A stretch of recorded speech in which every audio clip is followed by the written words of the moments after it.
All right, let's let the recordings catch up. 3, 2, 1. Dum dum dum. All Blast right, off. blast off. That's right. Good morning, everybody. Today is once again Tuesday, February 22nd. So it's if you're in America, it's 2/22/22. If you're everywhere else, it's 22/02/22. And this is the Above Board Show, the only weekly podcast dedicated to cybersecurity leaders. Join the conversations. Our panel of industry veterans and insightful guests provides some insightful leadership commentary and breaks down current events so you can have a more meaningful and engaging relationship with your C-suite and the board. I'm Rafal, and joining me is my good buddy, Mr. Gary Latham, over there. Good And morning. Grant's out today. This show is part of the Down to Security Rabbit Hole podcast family in collaboration with the Security Advisor Alliance, and I encourage you to check both of those out. Welcome live if you're watching. Remember, every Tuesday at noon, we try to go live with a couple exceptions. Our guest today is the one, the only Mr. Larry Whiteside. Welcome, sir. Hey, what's up, all right. So the topic today was, and I think this is one, Larry, you're uniquely qualified for, so that's why I got you on, is around getting a seat at the table. So for those organizations that have maybe not had a CISO before or have a brand new one that is not considered an executive or is not reporting directly to the board, this is one of the, I think it's fairly common, and it's probably a multi-step process to get you there.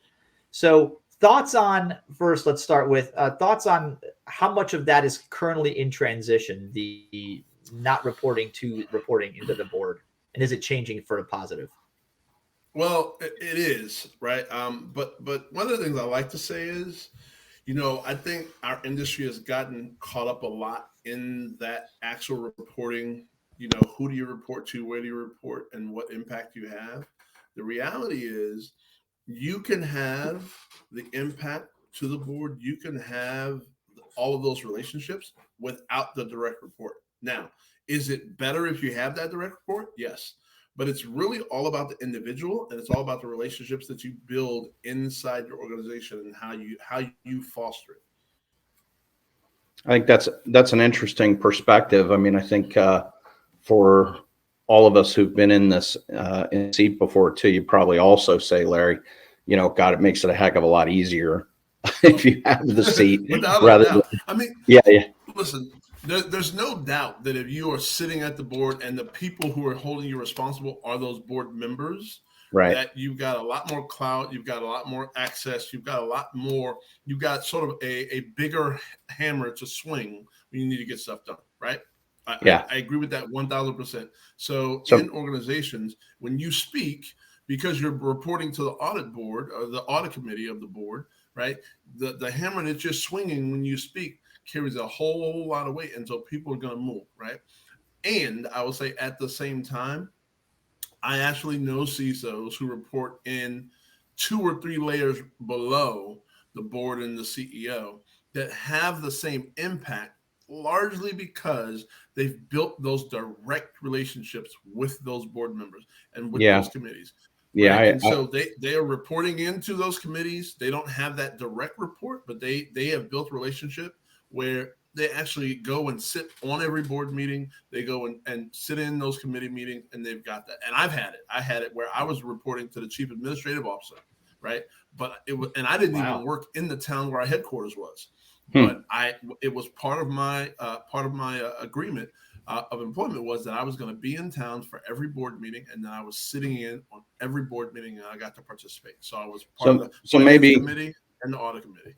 So maybe our mantra is you get the seat at the table, but act like you don't have it, right? Keep the relationships going and building the relationships. So here's an underlying question for you. Why is this such a struggle, right? I mean, every company out there is neck deep in some kind of digital transformation. Every company is watching attacks happen all the time. And yet when I read about the statistics of what boards look like, even new board creation, it's something like 70% of independent directors don't even have a technology background. Forget cyber, no technology background, right? And then something like 65% of boards don't have any cybersecurity presence on the board. So why is this such a struggle in the first place? If everybody gets the value proposition and the risk, I guess I'm struggling with that. So you just answered your own question. You said if everybody gets the value prop, they don't, right? So a couple of things to that. Cyber is still looked at as a tech, right? We are still looked at as a component of technology. That's one of the largest problems, right? Number one. Number two, they don't equate technology to dollars and cents. They know it's an operational cost that they have to have, but they don't think about it from an actual fiduciary risk standpoint to the company. So it's not a topic at the board level, right? Or I should say, they're not bringing in people who have that level of knowledge. Everybody they bring into the board are people that they think are going to have some aspect of understanding of dollars and cents. And because they haven't tied cyber, right, through technology into that risk, they aren't looking for those types of candidates. They aren't looking for people. I know very few people, right? And, we're connected, right? We're extremely well connected in our community. All of us have been in this for, a long time. I know so few of us that are on public boards. It's actually shameful, right? It's actually just absolutely pitiful. But I know charlatans who are on boards, right, that claim to know cyber because they got on a board as an investor somewhere, and now they are, cyber experts, and they happen to be on boards. So you've got this little mix of they don't really understand it, but for the ones who are out there, they're not real cyber professionals. They were never in a practitioner's seat. They don't really know what day-to-day looks like. But because they were, got the title somewhere of being on the board of a cyber company, they're now looked at as a cyber person. And so a lot of companies are thinking that they're meeting the need by having that type of individual. Interesting. Well, I think we've been, that's a good point. When I thought about this topic, I wanted to talk about how do you get there? I think the more viable, question is, do you need to be there? And if you do, what does that look like? Because, like as you said, relationships are the things that matter. But I think there's something to be said for that elevation of that title, of that rank of being able to report up, right? Yeah. So to be clear, there's no better position than to report to the board, right? But we know. Listen, I've been in this game for 30 years, right? Like I've seen it, I've watched it, and the reality is the likelihood, right, of that happening in a role, right? How many do we know that report direct to the board today? Less than 10, right? There's less than 10 that we know report to the board directly. So that being the case, we shouldn't get hung up on that. If in 30 years of my career, I still see less than 10 C-level cyber executives reporting directly to the board, then we need to stop being so hung up on that and figure out how do we have impact at the board level, right? We do recognize that our reporting relationships have changed over the years because cyber executives have had to become business leaders. And as that changes, they begin to see more value in what you bring to the business's bottom line. But we got to get out of thinking that reporting to the board is the answer. Yes, that's the easy button if we do it, right? You look at Jamel. Jamel's been able to do amazing things over there, but it's not the norm. And so we got to figure out, and what is our norm? How do we operate the most effectively to still get some of the results of what reporting to the board would do? You know what's interesting is, as I listen to you, Larry, it sort of clarifies a one question that or point I've had kicking around in my brain, which is it an issue of reporting to the board, or is it an issue of being on the board, right? And so to be clear, what I'm not saying here, every company needs their CISO to be on the board, but as an industry, we might have an obligation that we're overlooking that says, hey, a CISO, much like a CIO or even the CEO in a lot of places, isn't on the board, but they report to the board, and that's good, and that's cool. Right. But we don't have anybody on the board with cybersecurity responsibility in the midst of this kind of transformation, and that's the part that seems insane to me. I think that's an interesting point. Right. So two very important but different points, right? So every company, especially public companies, every public company, because of the financial impact and fiduciary responsibilities that they have to their shareholders, should have a cyber person on the board. So, and not a cyber theorist, but someone who understands cybersecurity, right? I think it's important because if we look at it today, besides business-based decisions, cybersecurity is the number one financial risk that companies have today, right? It's literally number one. It's the top of mind for everybody. So yes, there should be a person on every public board that understands cyber. But the second part is for those same companies, if they're doing their due diligence and they're doing what they're supposed to operationally, they should have whoever their C-level executive is reporting to, or at least having some sort of visibility at the board level. They shouldn't have to talk through their leadership, and then that leadership goes and says, hey, this is what he or she said. No, that person should have a standing quarterly spot at the board meeting to get in there and talk with the audit committee, the finance committee, right, the risk committee, whichever committees you may have as an organization, and have their 15 minutes, 30 minutes to go through. Now, at the same time, it's important that the organization has the right person in place to do that, because that person can't go in there talking about ones and zeros.